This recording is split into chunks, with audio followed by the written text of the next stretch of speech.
John Beverly, the handyman, the businessman with a conscience on LICMC.net radio every Saturday at 3 p.m. Hello, everyone. This is John Beverly, businessman with a conscience, over here at the Cumulon Village, where each one teach one brick, one building, one block at a time. And people don't care how much you know until they know how much you care. And we show that we care about the things that we do. And we often try to help and push and share information about other businesses.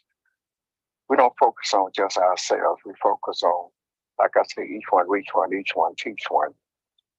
We would like to speak just a little bit about here at the village.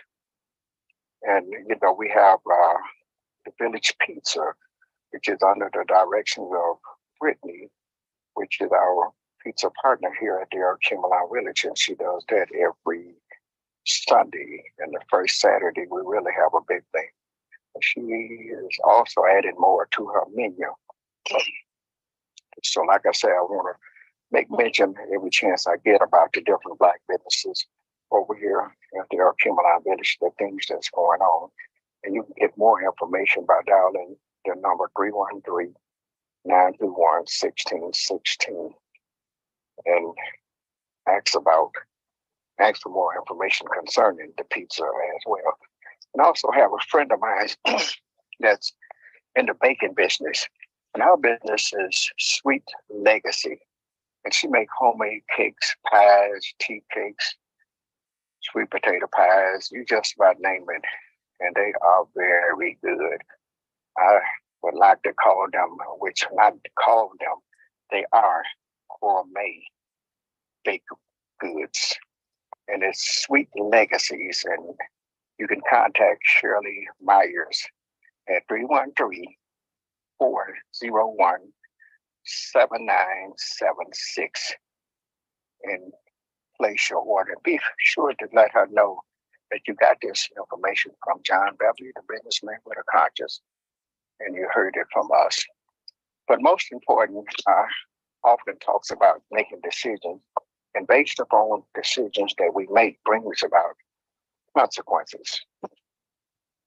So I tell people always, say what you mean and mean what you say, because people take you at your word and expect you to do what you say you're going to do. For instance, when you tell someone that you're going to meet someone somewhere at a certain time, it's very important to be there on time when you say that you're going to be there, because if you get into the habit of being late, there may come a time when you need to be there on time, and that person come later than the time that you was expecting them to be there, or the time that you have set. And it's really no one's fault but yours, because they're late and throw a monkey wrench in your plan, because unfortunately you have built that relationship by being late quite often yourself. So if you have a reputation of being late all the time, when someone else be late, why is it that you look at them kind of funny? So that's why I often tell people to say what you mean and mean what you say. And it's very important, we want to reach out. Last week, we talked with our brother Gregory McKenzie, the financial aid guy here at the Cumulon Village, which he also has his own tax service business. And that's a family of entrepreneurs. His father he's a handyman. He does all kind of handiwork. He can replace steps. He does drywall. He paint. He replace windows. He just do all kind of handiwork, even plumbing. You just about, anything you just about can name, he can pretty much do it. But I just would like to make mention about the different things and the different people that's in our circle. And that's how we build one another and build each other. like I say, by sharing the information, it's no good if you keep all that to yourself. You know all this stuff and can't share with nobody. And when people need something and don't nobody know who to go to, and if anything happened to you, then that all of that information is gone. So what we want to do is practice while we're here, reaching and teaching, sharing with one another. We can't keep all of this to ourselves. We can't do everything ourselves. We can only do so much.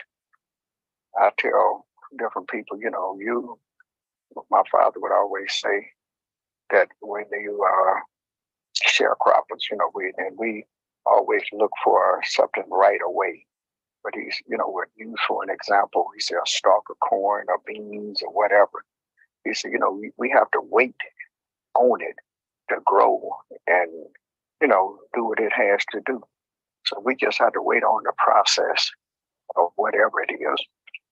When you plant a ear of corn, you take 1 ear of corn and you plant it, and you dig a little hole, you drop that seed in there, you put a little water on there, and you watch it. And if it don't rain or whatever, you make sure you got enough water. Sometimes you might even have to put a little fertilizer on it. And then if grass and weeds and stuff start growing up around it, you know that you have to kind of, take and pick and pull and keep the grass and stuff from around it. But then when it's time for that stalk start coming up and you see the green leaves, and from this period of time for that time, and after a few more weeks, you see the little ears of corn coming up on it, little bit of things. Then after another period of time, a few more weeks, then a month or so come up, you got whole ears of corn on that one stalk that started off with one grain, one little kernel of corn. But you have to wait on the process and wait for it to take its course. In the process, even with us as individuals, sometimes we go in business or we think that we start up a business or we start doing something and we're supposed to start making money right away. But you have to build your business. You have to advertise. People have to know about you. Just because you have a business and you don't do no advertising unless you got the kind of business that, the best advertising, I would always tell people, is word of mouth. When people like what you're doing or like what you have to offer, they would tell others about you and say, hey, make sure you go by here because it's a guy over there or a lady over there or a kid over there with a lemonade stand or a guy on the corner selling peanuts. And man, it's the best peanuts. It's the best lemonade. It's, when we begin to lift one another up, and hopefully when we lifting them up, we're telling the truth. Hopefully we're serving a product that people actually enjoy. I try to not to serve anybody anything that I wouldn't either eat or consume myself. And usually when I tell people about the different businesses, such as Shirley at Sweet Sensation, her baked goods, I've tried a German chocolate cake. I've tried a chocolate cake. I've tried a pound cakes and tea cakes, and all of them would make you hurt yourself. I had to find myself kind of, drawing back from the table sometimes. And what I started doing is when I would buy a cake, I would make sure I shared with enough people so I could just have just enough to enjoy and not too much where I would hurt myself. So that way, but they say too much of a good thing can hurt you sometimes. So we don't want to hurt ourselves. But we do want to tell people about, like I say, the different businesses and the different people that are doing things and how important it is to share and work with one another, not just have that me syndrome, care enough about others. Like I say, people don't care how much you know until they know how much you care. So you care enough about others and what others are doing to share with them, to support them. And, we have to support one another. You want people to support what you're doing.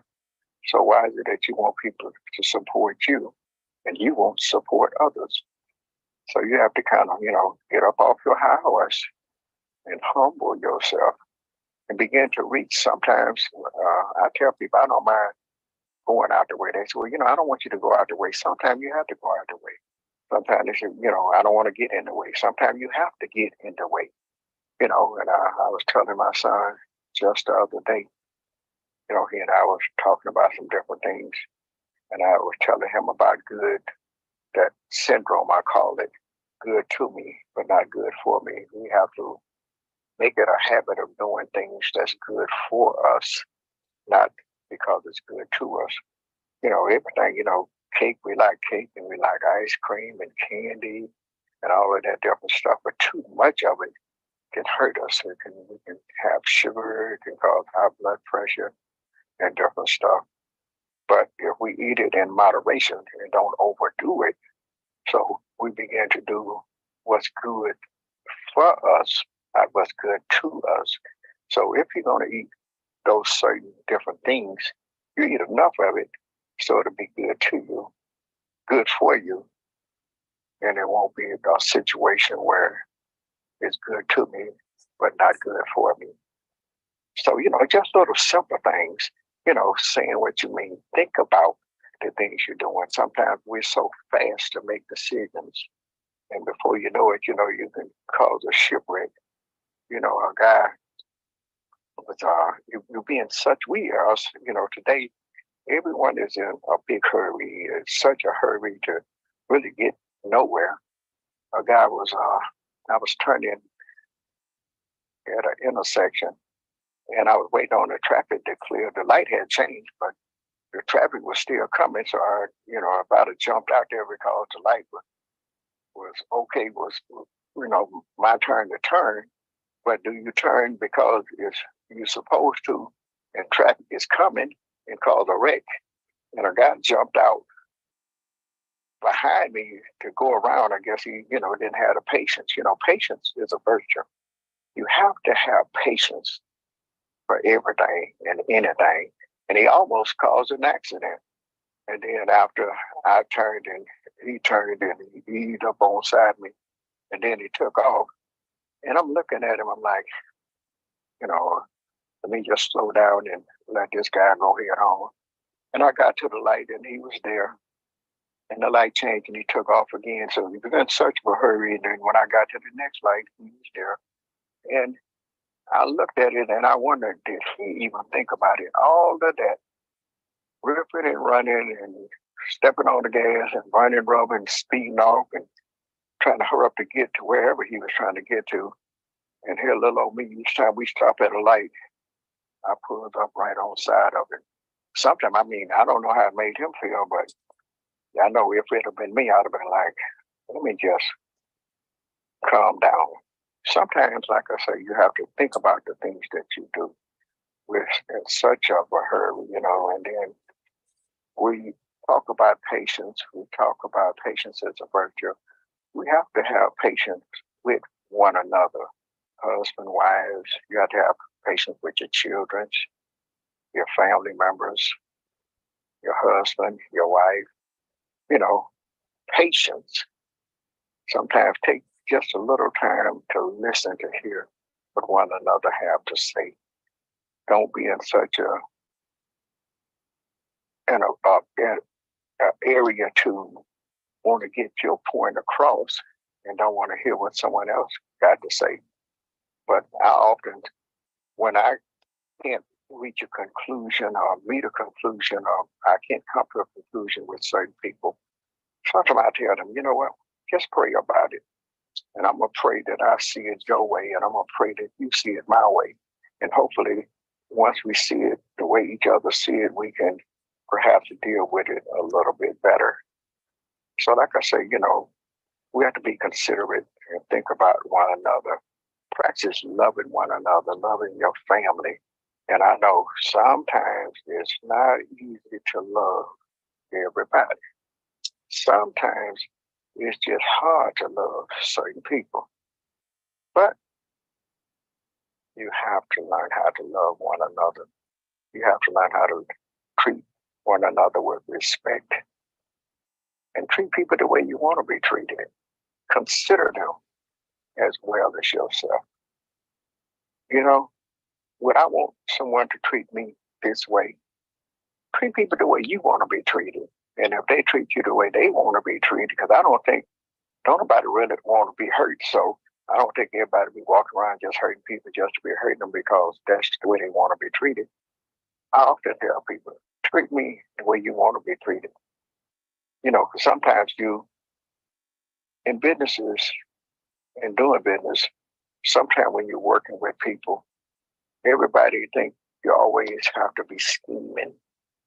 But I practice some of the old school ways. I let people know that I appreciate them. I appreciate their business. I appreciate their support.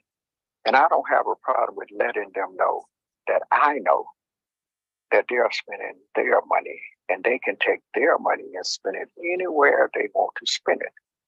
And I let them know that I appreciate them for choosing to come and spend their money with me. And every now and then, I try to give something back. If it's a family that has a few kids or so with them, sometimes after they spend their little money, I give them a little something just to let them know that I appreciate them and I thank them for appreciating me for being here and coming to patronize me rather than going across the street or down the street or across town somewhere else. Every now and then, we get somebody that comes in and reminisce what we used to do. And I let them just know as well that I appreciate them, just like they appreciate us for still being here. Like I said, we teach us the babies, saving the babies, young adults. We have had a host of children, thousands of children have come through here. And some of them have become principals of schools.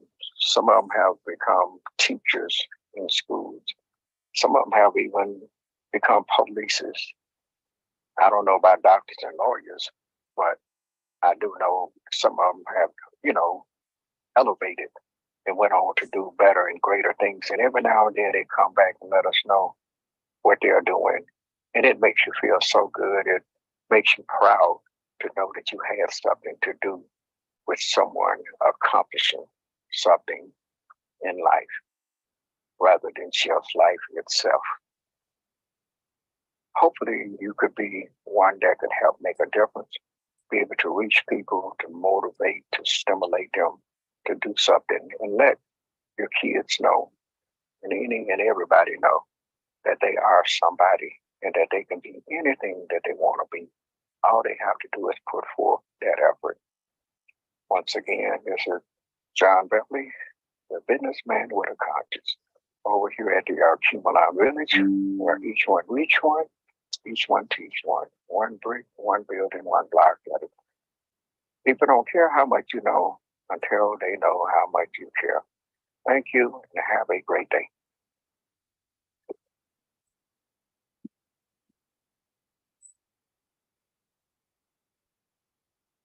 John Beverly, the handyman, the businessman with a conscience on LICMC.net radio.